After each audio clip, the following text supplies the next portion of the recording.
বিধিবিধান পালন করার ক্ষেত্রে পুরুষ মহিলা সমান। যেই আদেশ আল্লাহ পুরুষকে করেছে সে যেমন পালন করতে বাধ্য, ঠিক মহিলাকে যে আদেশ করা হয়েছে সেও সে আমলগুলো করতে বাধ্য। তবে ব্যতিক্রম হলো আল্লাহর বিধানকে পালন করার ক্ষেত্রে আল্লাহ সুবহানাহু ওয়া তাআলা কিছু কাজকে পুরুষদের জন্য আর কিছু কাজকে মহিলাদের জন্য আলাদাভাবে ব্যক্ত করেছেন। তো যাকে যেইভাবে পালন করতে বলা হয়েছে তাকে সেইভাবে পালন করতে হবে। এই ক্ষেত্রে কোনো পুরুষ কোনো মহিলার এক্সাম্পল টানতে পারবে না, আর কোনো মহিলাও কোনো পুরুষের এক্সাম্পল টানতে পারবে না, মানে উদাহরণ নিজের উপর ফিট করতে পারবে না। যেমন ইসলামের বিধান পালন করার ক্ষেত্রে পুরুষ মহিলা সমান, কিন্তু পর্দা করার ক্ষেত্রে আল্লাহ পুরুষকে চেহারা ঢাকতে বলেনি, কিন্তু মহিলাকে চেহারা ঢাকতে বলেছে। কিন্তু চক্ষু নত করার ক্ষেত্রে পুরুষ মহিলা দুইজনকে বলেছে চক্ষু নত করো, কিন্তু দেহ ঢাকার ক্ষেত্রে আল্লাহ পুরুষকে না বরং মহিলাকে আদেশ করেছেন।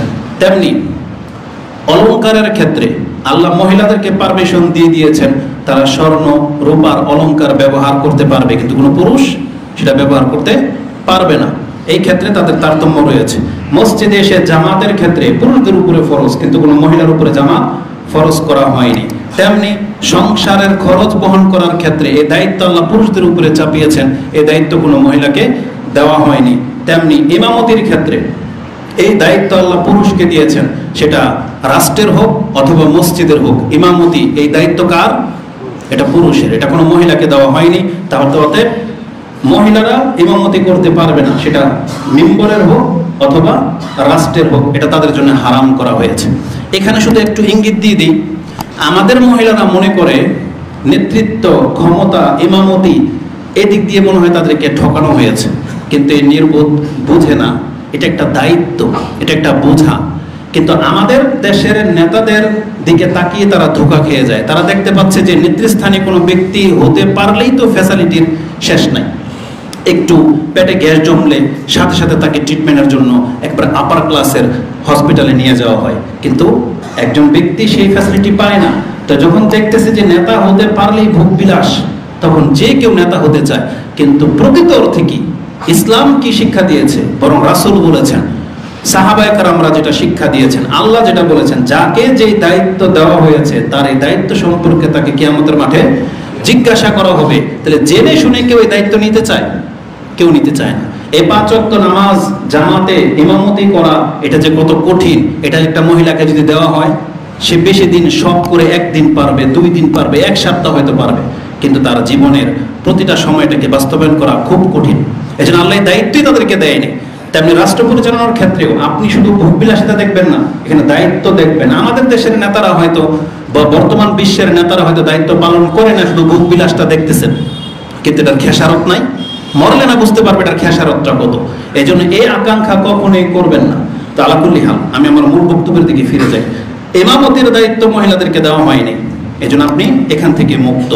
এইভাবে বেশ কিছু ব্যতিক্রমী জিনিস আছে যেটা পুরুষ এবং মহিলাতে তারতম্য তো আছে, কিন্তু এতে মানহানি করা হয়নি। যেমন একজন পুরুষ যেমন তার ওপিনিয়ন পেশ করার ক্ষেত্রে স্বাধীন, ইসলামে একজন মহিলাকে সেই স্বাধীনতা দিয়ে দেওয়া হয়েছে।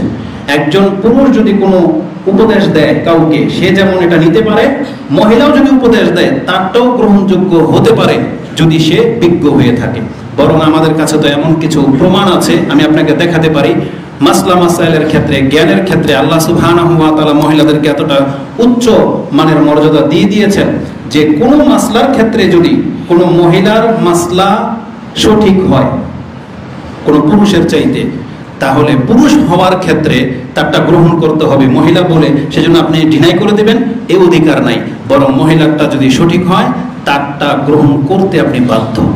বরং বিতের সালাতের ক্ষেত্রে আব্দুল ইবনে আব্বাস রাদিয়াল্লাহু তাআলা আনহুমার মতন ব্যক্তি বলতেছেন এই বিষয়ে সবচেয়ে বিজ্ঞ যিনি, তিনি হচ্ছেন মা আয়েশা রাদিয়াল্লাহু তাআলা আনহা। তার ফতোয়াটাকে গ্রহণ করতে হবে। সে যা ফতোয়া দেয় আমাকে এনে শোনাবা, আমি শুনতে চাই তিনি কি ফতোয়া দেয়। তার মানে আব্দুল ইবনে আব্বাস রাদিয়াল্লাহু তাআলা আনহুমার মতন ব্যক্তি পর্যন্ত থেমে যাচ্ছে আয়েশা রাদিয়াল্লাহু তাআলা আনহার জ্ঞানের কাছে। কিসের ভিত্তিতে? ওই একটা বিষয়, যেটা কি বিতরের সালাত। এই জন্য কোনো মহিলা যদি কোনো বিষয়ে বেশি এক্সপার্ট হয়, তাহলে আপনি পুরুষ যত বড় ক্ষমতাবানী হয়ে যান না কেন, তার জ্ঞানের কাছে আপনাকে থেমে যেতে হবে। তাই নারী বলে যে তাকে উপেক্ষা করবেন এই অধিকার ইসলাম আপনাকে দেয় নাই, বরং এই মানটা মহিলাদেরকে দিয়ে দেওয়া হয়েছে।